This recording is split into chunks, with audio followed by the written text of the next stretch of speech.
Hello everyone, welcome to my channel. This is an educational channel, and we try to turn you on to great theories of everything, all-encompassing theories, grand unified theories, and also explosive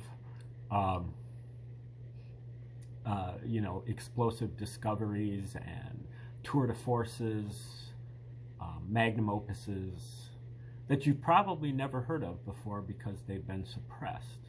People who spent their whole life working on something and they put together something great, but everybody ignored them. And this is true of, think of this guy Abelard Reuchlin, who's kind of the founder of the modern era of the Roman origins hypothesis for the New Testament. This is Bible Decode number 258, and we have been looking at the New Testament and the Roman origins hypothesis, that is, that the New Testament was written by the Romans, the Caesars of the Flavian dynasty.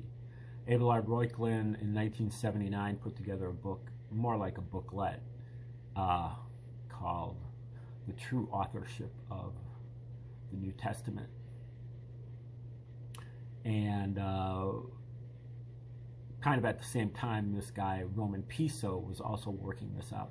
And the way they worked it out is by really reading the Greek and reading the Latin, reading the Hebrew, Aramaic, and figuring out just one clue at a time, one hint here, one hint there, and then speculating about something and then testing it to see if it makes sense with something else. And in particular, reading over the letters that these different Romans were sending one to another, especially Pliny the Younger, this character named Arius Piso, who doesn't really show up in the historical record, but you can find him if you're looking at the letters that have been written, and Emperor Trajan, Suetonius, all of these different, Josephus, all these people would write between each other, and Josephus was really Arius Piso. And this whole movement kind of became more modern, or into the 21st century, with Joseph Atwill's two books, Caesar's Messiah and Shakespeare's Secret Messiah. And he really kind of blew it up, and I'd say basically proved that the New Testament, in particular the book of Luke, was written by the Roman, well, the entire New Testament, but it was written over a long period of time. It's not like they just came out with the whole New Testament at once. It started with the book of Mark, and then Matthew, and then Luke, and then the epistles were written much later, as opposed to historians will tell you that the epistles were written much earlier. According to Reuchlin and Piso, they were written much later by Pliny the Younger, primarily, along with some of Arius Piso's children. Pliny the Younger was the younger foster brother of Arius Piso. They were all members of the Flavian court, Flavian family in general. Emperor Vespasian and his two sons, Emperors Titus and Domitian, who were the rulers of Rome from 69 until 96 AD. They wrote the story of the Gospels and backdated the story by about 40 years, putting it in the early 30s or late 20s AD. And then at the same time, they wrote a history of a war that both Vespasian and Titus were veterans. They were generals in this war between the Romans and the Jews, 66 until 73 AD. And this book is called War of the Jews, and it's written under the name of Josephus, which, as I said, may have been Arius Piso, but either way, according to Josephus's autobiography, which, if you read it, is a lot of tall tales and some very, very strong resemblances to the life of Jesus. The life of Josephus is very, in more than 24, maybe 36 factors or facets. The autobiography of Josephus is the same as the autobiography of Jesus, including being buried for 3 and rising on the 3rd day. But his book, War of the Jews, in 7 volumes, if you read that, then you can start to see a lot of parallels between War of the Jews and the New Testament, in particular the book of Luke. Michael Menescot's in his new book called Christianity's Origin as a Flavian Secrecy Cult, which came out last year, boiled it down, looked at the book of Luke, and found over 250 parallels with Josephus's War of the Jews, just in the book of Luke. And many of the parallels are very, very strong, like where they have like 10, 12 data points between 2 short passages in each book that are the same. And some of them leave a message as well, and the message is generally mean-spirited, hostile, mocking, ridiculing, and demeaning of the Jews by the Romans. The motive, basically, for these Caesars was to, in addition to humiliating the Jews, who they just got done decimating in a war, but knew how resilient the Jews were, because for over 100 years the Romans had been, battling with the Jews. The Jews would be, were the colonists under the Roman Empire, and they were constantly revolting and uprising and so on for over 100 years. So they knew the Jews were coming back, and they tried to basically tame or domesticate the Jews through the Gospels by, taking advantage of the fact that the Jews were waiting for a Messiah, a military commander to help them overthrow the Romans. And many self-proclaimed messiahs rose and fell in the 1st century.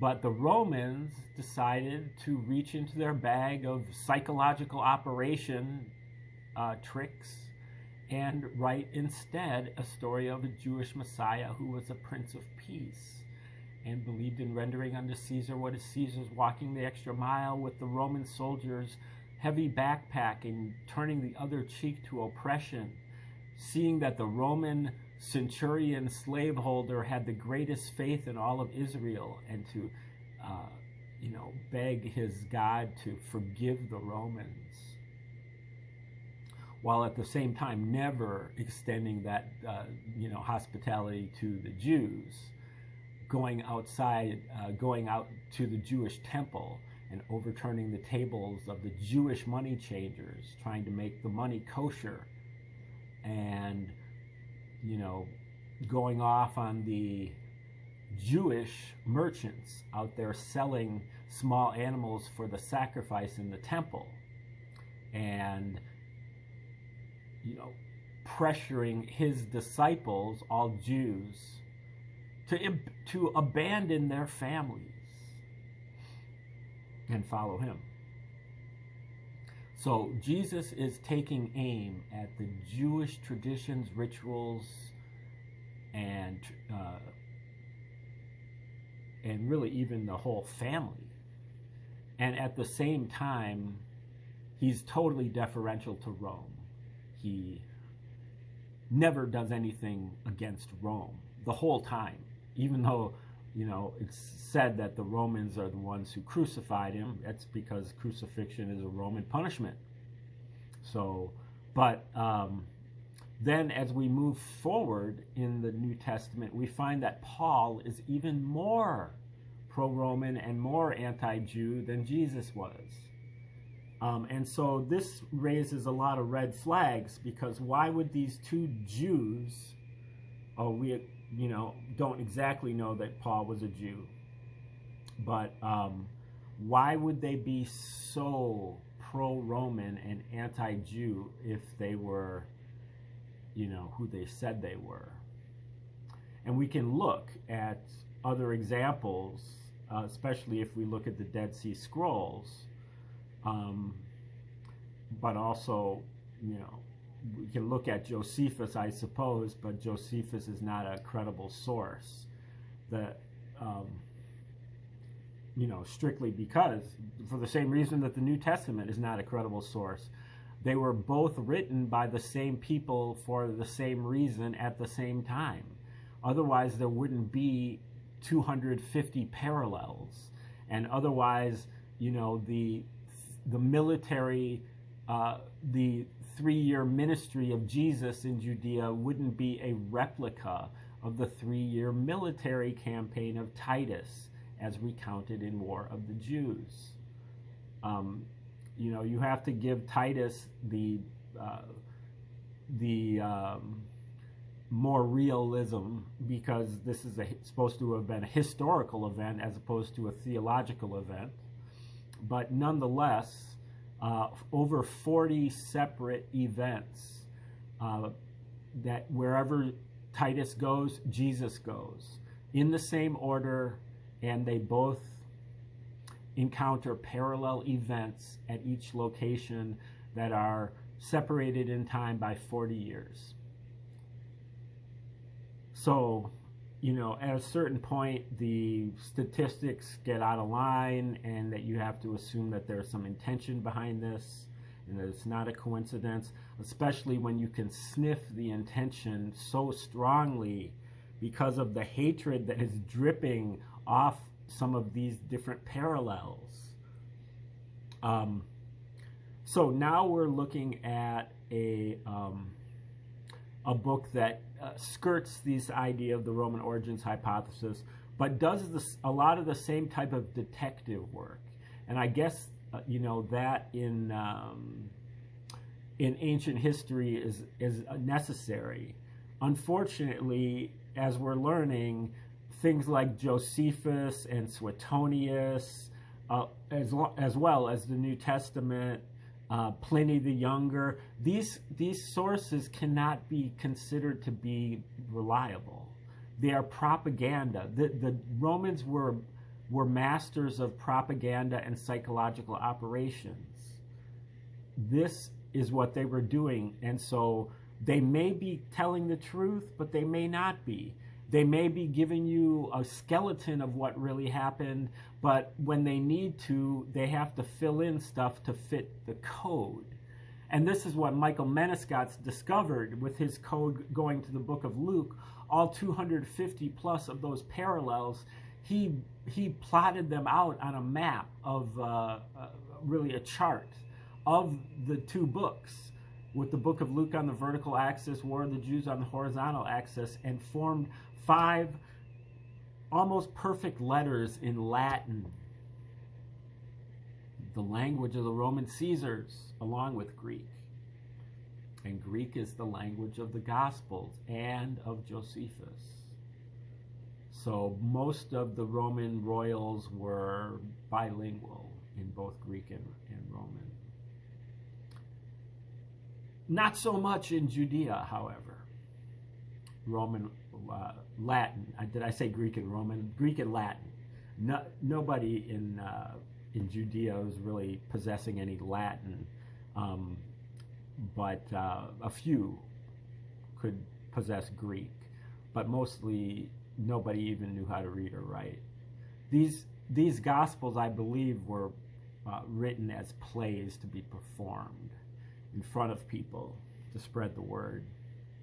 And the word was that the Jews were becoming more and more peaceful, tamed, and domesticated.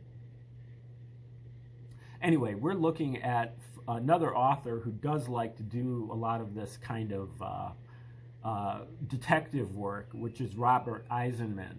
And he's also notable because he's one of the early Dead Sea Scrolls scholars. Not early, not back when it was just the Dominicans who had control of the Dead Sea Scrolls from the 50s all the way up into the 80s, late 80s, and never really published anything because I think they encountered a lot of stuff in the Dead Sea Scrolls that was embarrassing to Catholicism. Anyway, Eisenman was at the vanguard of new scholars who were like, we've been waiting to take a look at what's in these Dead Sea Scrolls, and they're like under quarantine from these Catholic priests for the last 35 years. It's about time that they get released. And he really forced the release of these Dead Sea Scrolls, which were discovered in caves outside of Qumran near Jerusalem in the 1940s and 50s.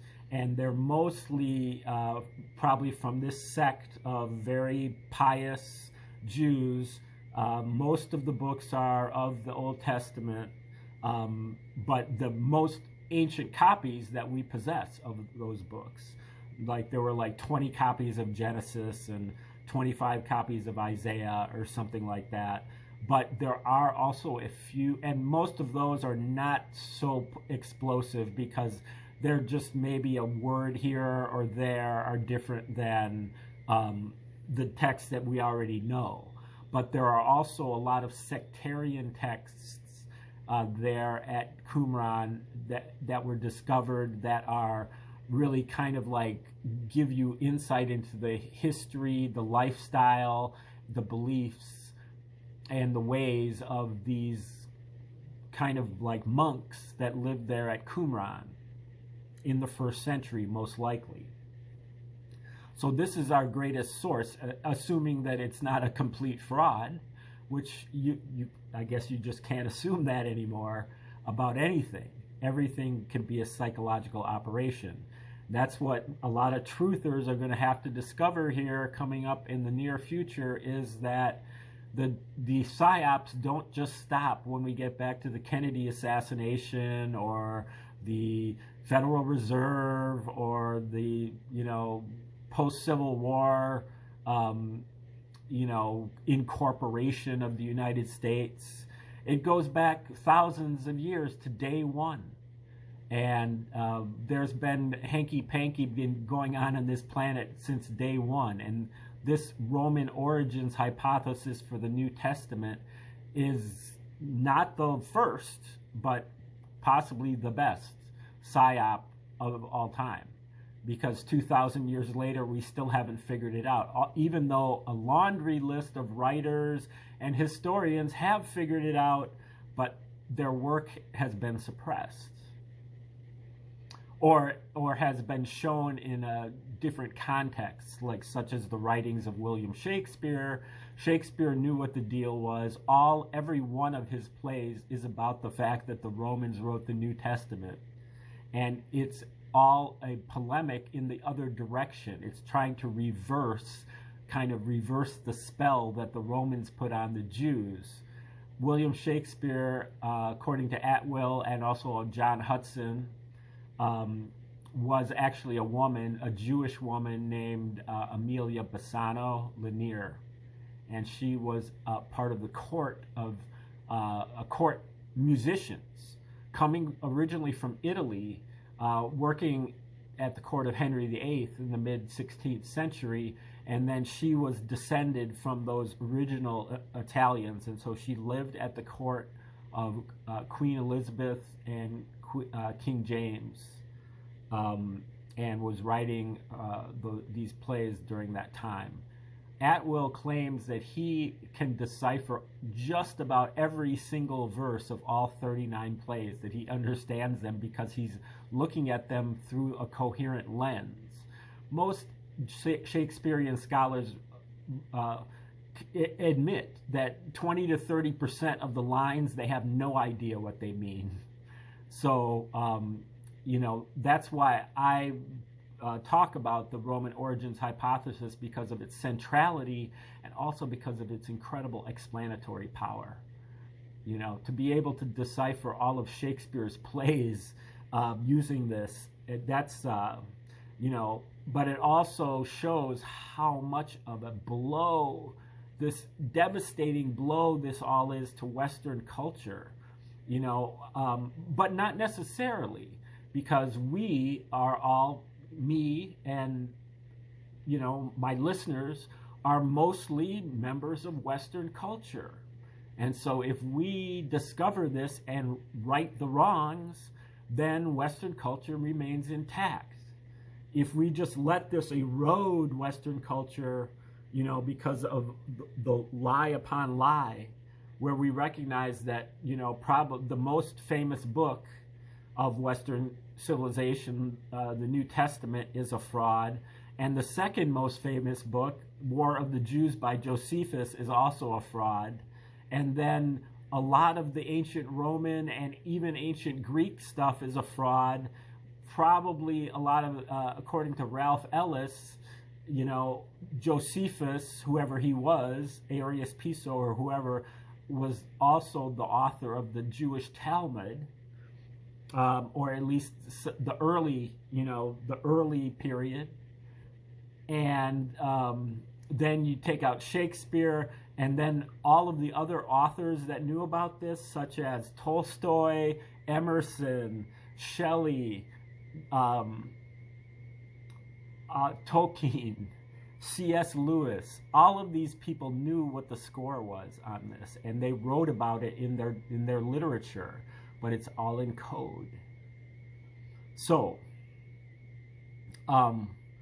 we're reading from Robert Eisenman's book that's called The Dead Sea Scrolls and the First Christians, and this is part of chapter 4, which is called Paul as Herodian, meaning that he's doing the detective work and figuring out that Paul was a member of the Herod family, and that she's using that to explain how pro-Roman and anti-Jewish Paul was.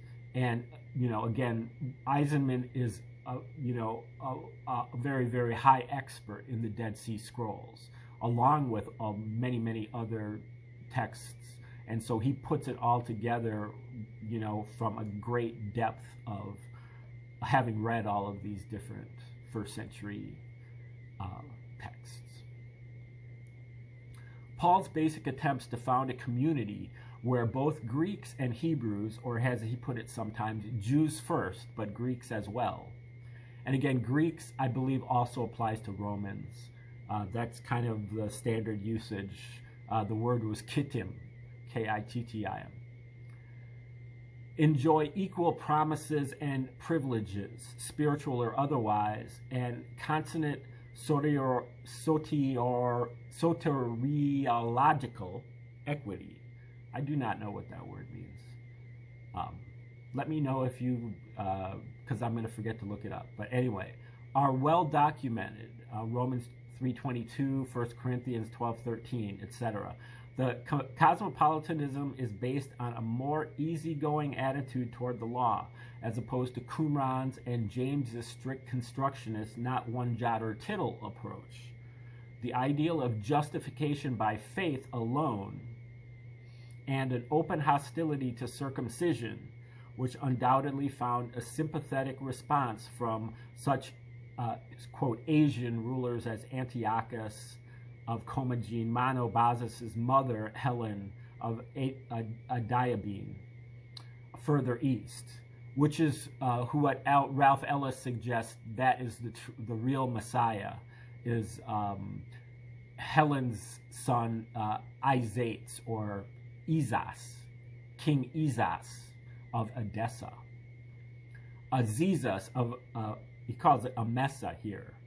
Modern Hams in Syria, this is all in Syria, who married Drusilla after he had specifically agreed to circumcise himself only to have her divorce him. And Polemo of Cilicia, whom Berenike divorced after he too had himself circumcised. And Berenike was Greek, I mean a Roman, in the Roman court, but she was a Hasmonean, a Herodian, or some type of Jewish something or another, and she was one of Titus's mistresses, which Josephus tells us he did on account of her great riches. It also included an easygoing approach to dietary matters. As Paul puts this last in 1 Corinthians 9:19 in his discussion of the terms on James's Jerusalem Council directives, despite somewhat disingenuous protests about not wishing to be the cause of his brother's stumbling, do not be afraid to eat anything sold in the marketplace. There is no need to raise questions of conscience. Conscience, in his view, being a euphemism for the law, sometimes in allusions such as being a Jew or to the Jews, or meaning or running the race to win, etc. He almost seems to turn the proposition around to Greeks first, but Jews as well. When he turns James 5:6 accusation against the rich for killing the just one into 1 Thessalonians 2:14's accusations against the Jews as killing the Lord Jesus and turning themselves into, quote, the enemies of the whole human race, which he virtually closes the doors against the Jews. This accusation, which parallels the thrust of the inversion of imagery above, tax collectors, harlots, sinners, are pictured as being on intimate terms with the Messiah, was retrospectively assimilated into the historical fabric of the New Testament, not to mention the later Quran, thereby vitiating it. Yeah, Eisenman is also an expert on the Quran. We'll get there eventually. Okay, Paul's traveling companions and closest collaborators after his break with the Jewish apostles are usually Judeo-Greeks, such as Timothy, and he puts Titus in question marks there, whose mother was a believing Jewess. And Acts 16:1, the same expression in Acts 24:24 applies to Herodian Princess Drusilla. Yeah. She was she was a Flavian, but she was a Christian. Many of the Flavians were, because the idea was their worship of Titus, the son, because Titus wrote himself in War of the Jews, wrote himself in as the second coming of the Messiah. So the prophecies made by Jesus in the New Testament are fulfilled by Titus in the Old Testament. In War of the Jews, and including the one about the destruction of Jerusalem, which Jesus says is a marker of my second coming during the lifetime of some of the people that are listening.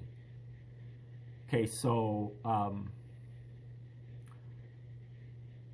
the same, of the Herodian type, and who, like Paul, carried Roman citizenship, the mysterious Silas, etc. This mix is typical of second-generation Herodians, at least those descending from Herod's original Jewish wife, the Maccabean princess Miriam, and her replacement, Miriam II, the daughter of the high priest Herod imported from Egypt to become a mainstay of Herodian Sadducean priesthood.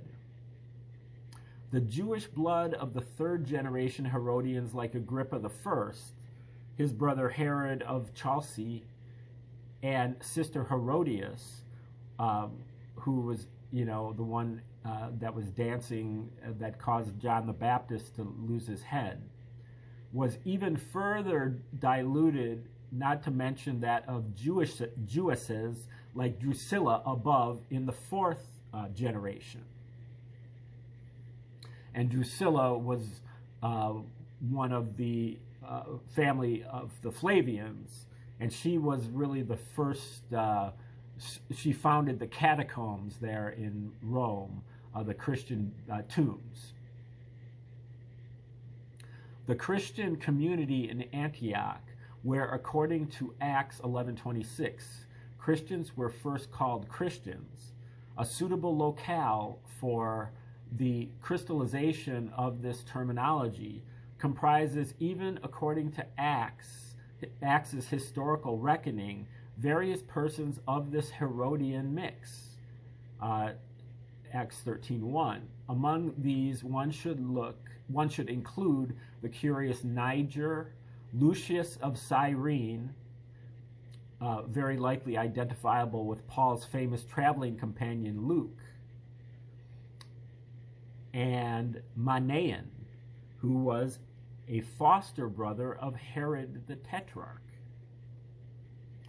Though the last mentioned description is probably garbled or purposefully dislocated, that is, we are probably speaking about Paul's other famous associate, Ananias of Damascus, and it is Paul himself who was most probably the foster brother of Herod the Tetrarch.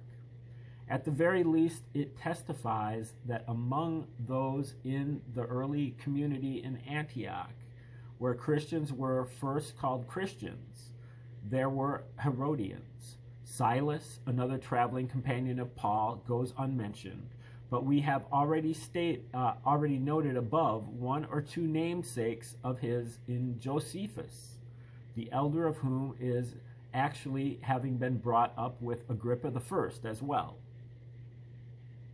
And I know that the Agrippas, first and second, they both grew up in Rome. So, he's just kind of pointing out that these Herods are mixing with the Romans' royalty, as well as they're mixed up in this community here post-crucifixion with Paul, and a lot of these just random people that show up in the New Testament, especially in the book of Acts, that Paul is talking to, or that just, they mention their names, but, you kind of just pass over it, like this Silas, Manaen, Niger, Lucius of Cyrene. You don't know who these people are, so you just kind of ignore all of that. But Eisenman's trying to figure out who they all are. According to Josephus, the latter was executed by Herod of Chalcis after he had been in prison for acting too familiarly with